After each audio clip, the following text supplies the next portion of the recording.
저녁 식사 맛있게 했습니까? 네. 안 하셨어요? 저녁 식사 하셨어요? 네. 하늘의 양식이 또 주어집니다. 제가 설교를 잘하는 사람은 아니지만 하나님의 말씀을 귀하게 하늘의 양식으로 받아서 은혜를 누릴 수 있는 여러분이 되시기 원합니다. 네.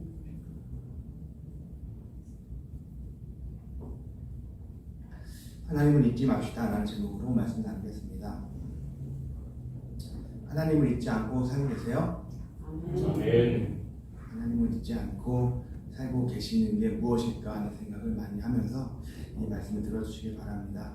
말씀 가운데 하나님을 내가 잊고 살지 않았는지, 정말 하나님을 기억하면서 살고 있는지를 한번 생각하시면서 스스로를 좀 반성하고 돌이키면서 그렇게 나아갈 수 있기를 원합니다. 창세기 말씀 보면은 아담과 하와는 하나님이 금하신 과실이 있죠. 선악과를 에덴 동산 중앙에 놓여져 있는 그 선악과를 따먹었습니다. 그리고 그 범죄함의 이유에 대해서 하나님이 추궁하니까 아내 하와 때문이라고 아담은 그렇게 말을 했고, 하와는 뱀의 거짓 때문에 뱀의 거짓에 속아서 그 선악과를 먹게 되었노라고 그렇게 변명하면서 자신들의 잘못을 회개하지 않다가 결국에 추방을 당하게 됩니다. 하나님은 왜 선악과를 만드셔서, 선악과 안 만들었으면 될 텐데 왜 만드셔가지고 이러한 사단을 야기하셨나요? 이러한 질문들을 하는 사람들이 많이 있습니다. 선악과만 없었으면, 다시 말해 죄를 지을 여지가 주어지지 않았다면 좋지 않았을까 하는 것이죠. 그랬다면 지금 우리들도 에덴 동산과 같은 세상에서 진정한 유기농 과실을 먹으면서 이렇게 살 수 있거나 살거나, 또한 치열한 경쟁 사회로부터 피폐한 삶을 사는 것이 아니고 서로를 사랑하고 아낌없이 나눠주면서 그렇게 살 수 있지 않았을까, 그런 생각을 해보게 되는 것이죠. 그러나 정말 그럴까요? 하나님이 인간을 창조하심은 사랑하심 때문입니다.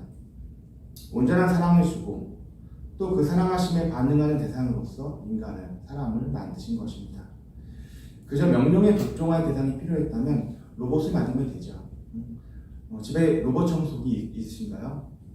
로봇 청소기가 청소를 대신해 준다고 해서 우리는 그 로봇 청소기를 아주 유용하다고 얘기는 하지만 사랑하지는 않습니다.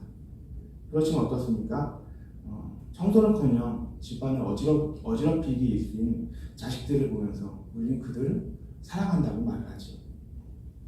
선악과는 하나님의 마음이었습니다. 모든 것을 주신 분, 하나님을 기억하고 감사할 수 있도록. 하나님은 절대 먹지 말 것을 그 동산 중앙에, 하필이면 동산 중앙에 두심으로써 아담과 하와에게 지금 누리고 있는 그 모든 은혜가, 그 주어진 은혜가 하나님으로부터 주어진 것임을, 그 대상이 있음을 잊지 말라고 하신 것입니다. 출애굽한 이스라엘 백성에게도 하나님은 율법을 주셨습니다. 노예된 이스라엘이 애굽에서 탈출하기까지 많은 이적을 보여주셨죠. 나일강이 핏물이 되고, 개구리떼가 출몰하고, 티끌이 이가 되어 사람을 괴롭히고, 파리떼가 출몰하여서 또한 괴롭힘을 당하였습니다. 가축들에게 전염병이 일어나서 죽어나가고, 우박이 떨어졌으며 메뚜기떼가 식량들을 먹어치우는 그러한 일들이 있었죠. 흑암이 가득하고 사람으로부터 가축이 이르기까지 모든 첫 번째 새끼들이 죽임을 당하는 그러한 날이 닥쳐왔습니다. 놀라운 것은 이 모든 재앙에서 오직 이스라엘 백성들, 고센 땅에 살던 이스라엘 백성들은 하나님께서 특별히 보호하셨다는 것입니다. 홍해가 갈라지는 이적, 구름 기둥과 불 기둥이 낮과 밤에 교차되어 길을 인도하시는 이적들, 만나 메추라기를 먹이시고 바위에서 물이 솟아나는 놀라움을 경험했던 이스라엘 백성들이지만, 왜 이러한 이적을 경험하면서도 그들에게 율법을 주셨을까요? 눈앞에서 이적, 대부분의 인생이 단 한 번도 경험해보기 힘든 그 이적을 연달아 경험했던 그러한 이스라엘 백성들에게 율법은 필요했을까요? 이들이 하나님을 기억하지 못하고 잊을 수가 있었을까요? 그럼에도 불구하고 이스라엘 백성들이 불순종했기 때문입니다. 하나님의 뜻을, 도무지 알지 못합니다. 이적은 이적일 뿐, 그 이적이 영원토록 완악한 백성들에게 기억되지 않는 것이죠.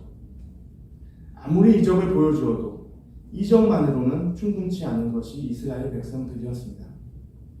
그래서 모세가 시내산에 올라갔을 때도 그가 다시 내려올 때까지 기다리지 못하고 금송아지를 만들어버렸지요. 믿었던 아론까지 그 일을 함께 도모했습니다.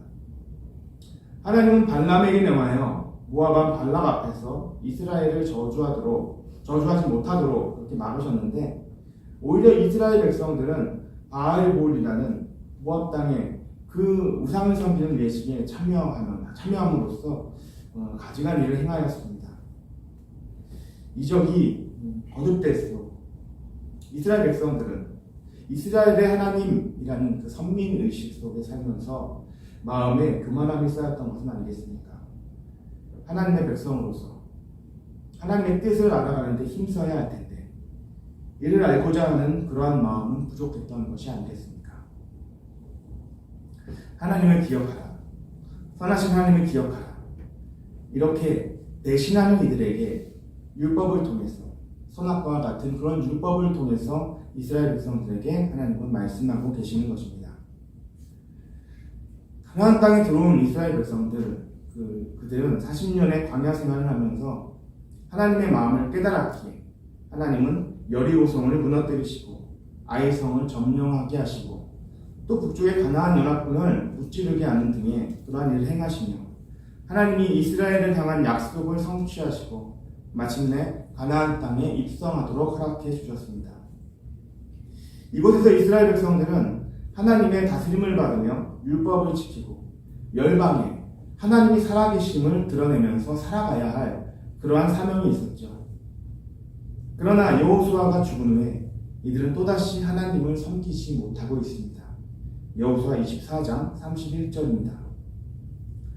이스라엘이 여호수아가 사는 날 동안과 여호수아 뒤에 생존한 장로들, 곧 여호와께서 이스라엘을 위하여 행하신 모든 일을 아는 자들이 사는 날 동안 여호와를 섬겼더라. 아멘. 그러니까 이들이 죽은 다음에는 또다시 우상을 섬기는 그 자리로 돌아갔음을 의미하는 말씀입니다. 이어지는 그런 사사의 시대에서 이스라엘 백성들이 어떻게 하나님과 멀어졌는지를 보여주고 있습니다. 이방의 풍속을 따르며 우상을 섬기는 이들을 하나님은 그 땅에 저들이 남겨놓은 이방 민족으로 인해서 괴롭힘을 받게 하셨습니다. 그렇게 징계로 인해서 고통 중에 부르짖을 때 하나님이 사사를 준비해 주신 것이죠. 에훗, 기드온, 드보라, 삼손과 같은 그러한 사사들이 블레셋 등의 이민족의 침략에서 용맹하게 맞서 싸웠지만, 하나님의 영이 이들에게 임하여 힘을 주시고 지혜를 주신 것이지, 결코 이들이 하나님을 잘 섬기는 자들이었기 때문에 그렇게 부르신 것이 아니었습니다. 사사시대는 점점 더 암울하게 우상을 숭배하는 사회가 되었고, 하나님을 기억하라는 율법은 오히려 점점 더 잊혀지고, 자기의 소견대로 하나님이 다스리심이 아니라 자기들이 주인이 되어가는 죄악된 삶을 살아가는 것이 바로 이스라엘의 모습이었고, 그것들을 사사기가 보여주고 있습니다. 그런데 이를 깨닫지 못하기 때문에 주변 이민족의 침입을 당하고 괴롭힘을 당하는 이유를 엉뚱한 곳에서 찾게 되는 것이죠. 사무엘상 8장 5절의 말씀입니다. 이스라엘 모든 장로가 모여 라마에 있는 사무엘에게 나아가서 그에게 이르되, 보소서, 당신은 늙고 당신의 아들들은 당신의 행위를 따르지 아니하니 모든 나라와 같이 우리에게 왕을 세워 우리를 다스리게 하소서 하는지라. 아멘. 이스라엘에 왕이 없다고 여기고 있습니다. 하나님이 왕이신 이스라엘에 왕이 없다고 여기는 것이죠. 열방의 왕들에게, 무기와 군대로 다스리고 우상을 섬기는 그들에게 하나님을 왕으로 섬기는 민족, 그 거룩한 삶의 방식을 보여줬어야 할 그러한 사명이 주어졌는데, 반대로 이스라엘이 열방을 닮아가며 열방의 방식대로 나라를 세워야 한다고 말을 하고 있습니다. 그렇지만 우리 하나님은 그럼에도 불구하고 참으셨습니다. 이스라엘에 왕을 세우는 일을 왕을 세우도록 허락해 주셨죠. 다윗이라는 하나님의 마음에 합한 왕을 주심으로 그를 통해서 하나님이 기뻐하시는 길을 깨달아 알기 원하셨고 왕들의 역사를 스스로 경험하고 겪어내면서 하나님이 그들의 진정한 왕 되심을 깨닫기를 바라셨습니다.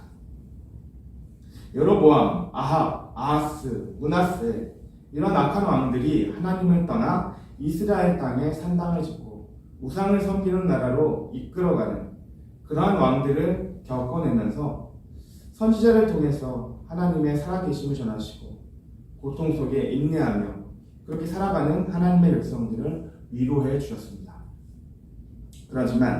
그러다 결국에는 기원전 722년과 586년에 북이스라엘과 바벨론이 각각 멸망하게 되는 것입니다.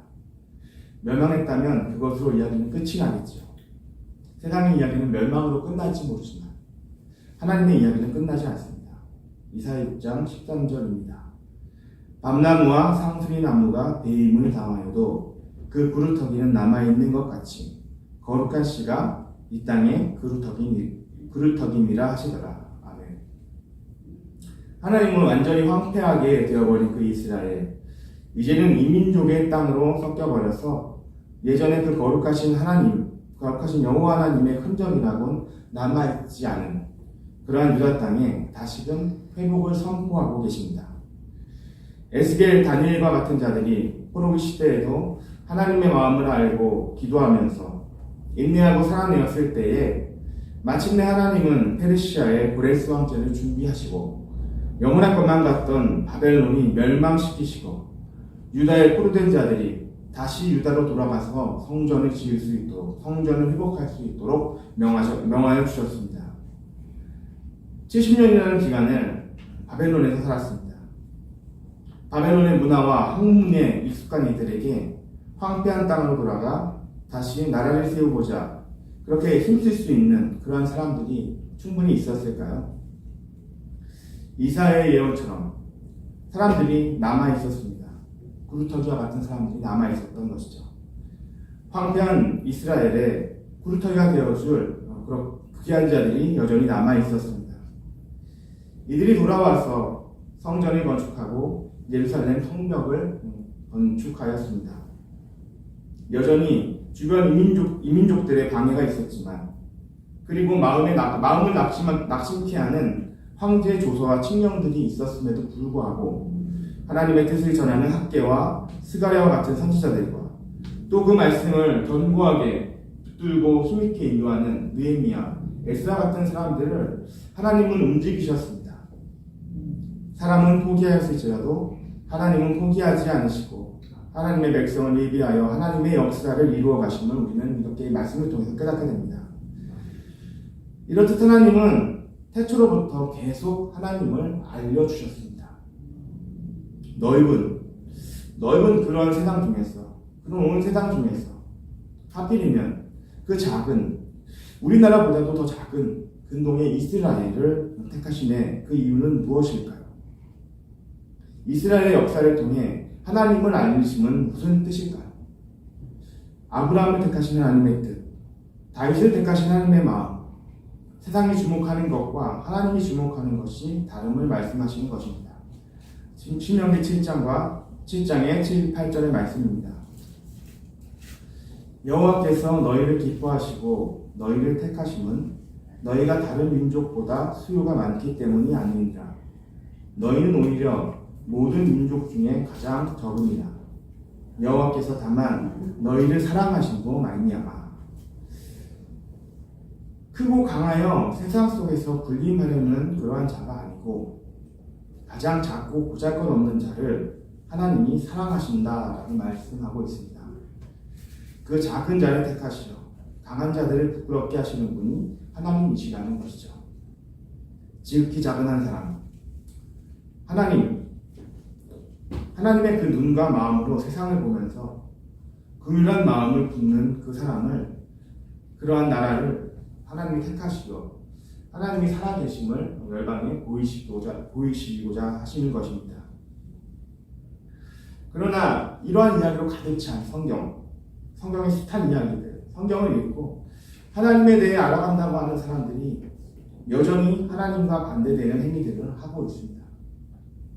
로마 제국하에서는 박해와 핍박 속에서 신앙을 지키던 사도들과 제자들의 수고로움을 통해서 그들의 부르짖음에 응답하신 하나님이 로마에 기독교가 공인되어 자유롭게 믿음을 신앙생활을 할 수 있게 되자마자 즉시로 교회는 타락하기 시작하였습니다. 기독교가 권력화되는 것이죠. 교황이 지상의 하나님 나라의 권력자가 되어 그의 권위가 성경보다 위에 있게 됩니다. 11, 12세기에 그런 십자군 전쟁을 일으킨 것도 이슬람에게 빼앗긴 성지 이스라엘을 회복하고자 하는 그러한 명분에서 시작되었지만 실상은 정치 경제적 이익을 탐하는 자들이 일으킨 전쟁이었습니다. 자신들의 이익을 위해서 그리고 권력을 유지하기 위해서 수많은 사람들의 생명을 빼앗았습니다.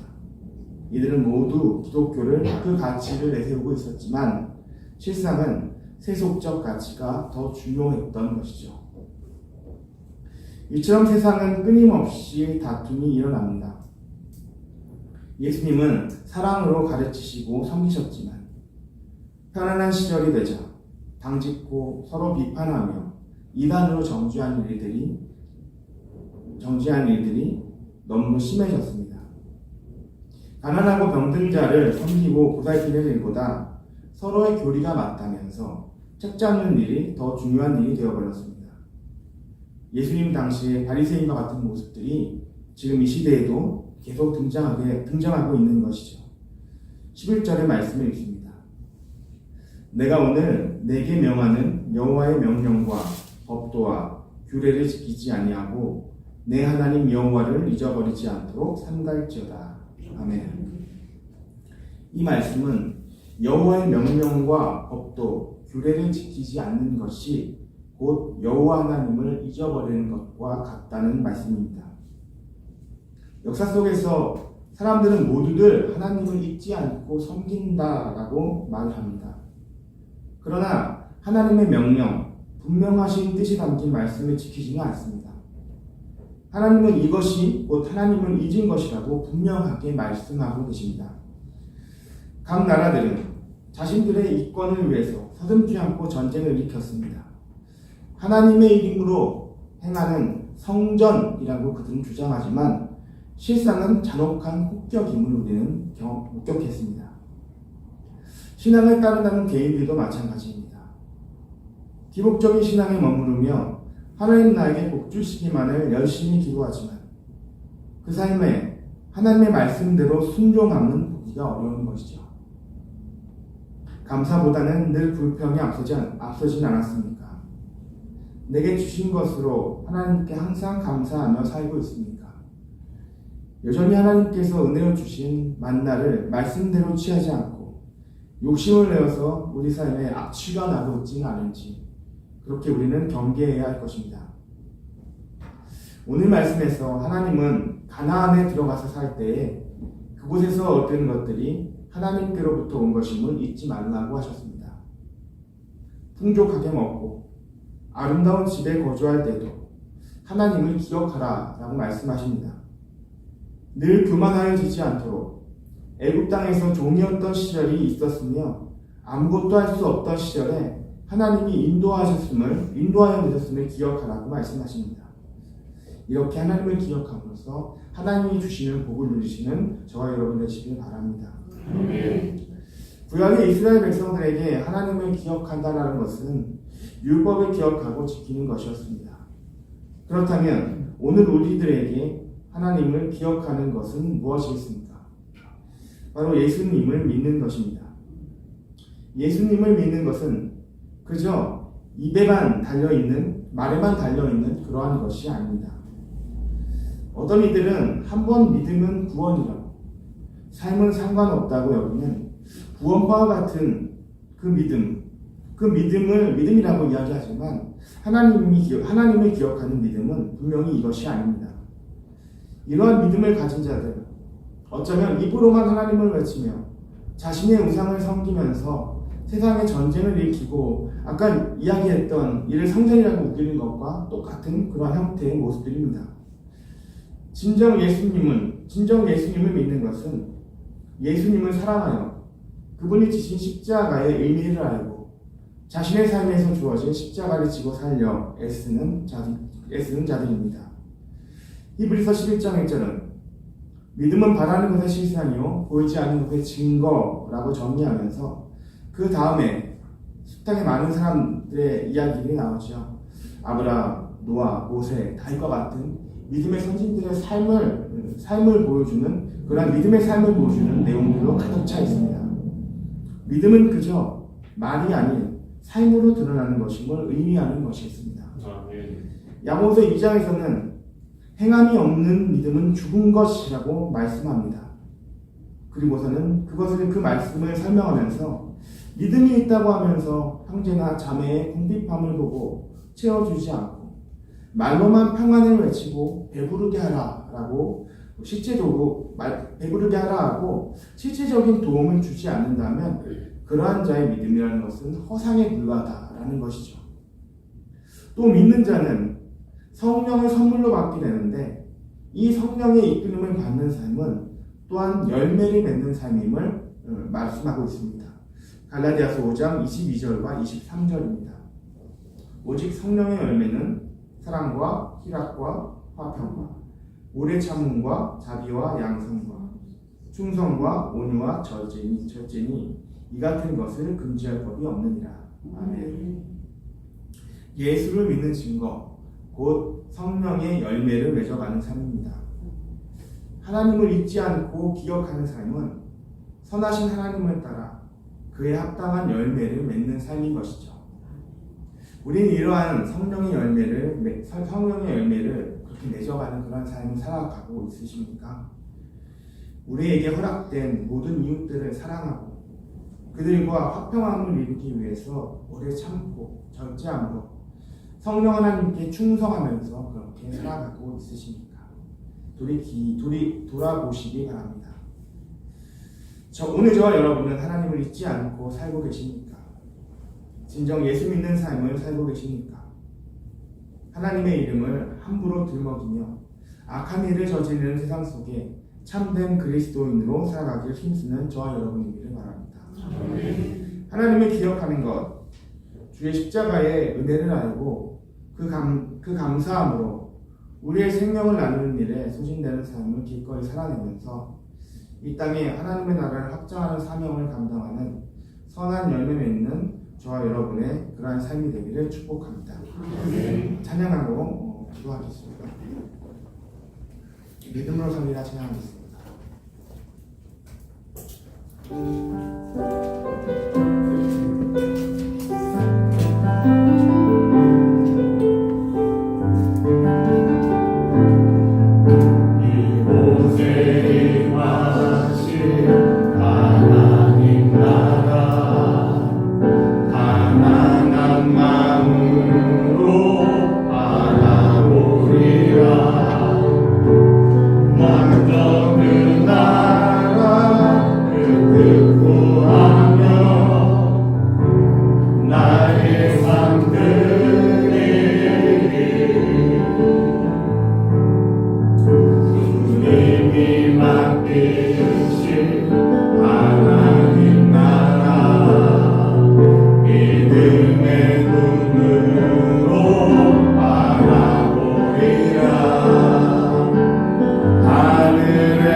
하나님을 잊지 않고 기억하는 것, 예수님을 믿음으로 살아가는 것은 그저 하나님의 살아계심을 인정하는 것, 그리고 예수님이 이 땅에 오시어 십자가를 지심을 그것을 사실로 인정하는 것에 국한된 것이 아닙니다.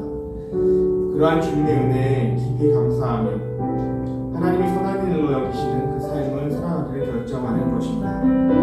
더욱 주님을 사랑할 때 우리는 주님을 닮아가고 주님이 원하시는 삶을 살게 될 것입니다. 기꺼운 마음으로 주님 말씀을 외우며 내 삶에 충만한 하나님의 뜻을 구별하여 하나님을 늘 기억하는 주와 동행하는 삶을 살기를 결단합시다. 믿음으로 우리에게 한 사람 한 사람이 하나님의 나라의 힘을 기억하고 그 나라가 무너지지 않도록 믿음으로 결단하며 이 마음 가지고 우리한테 주여 기도하겠습니다. 주여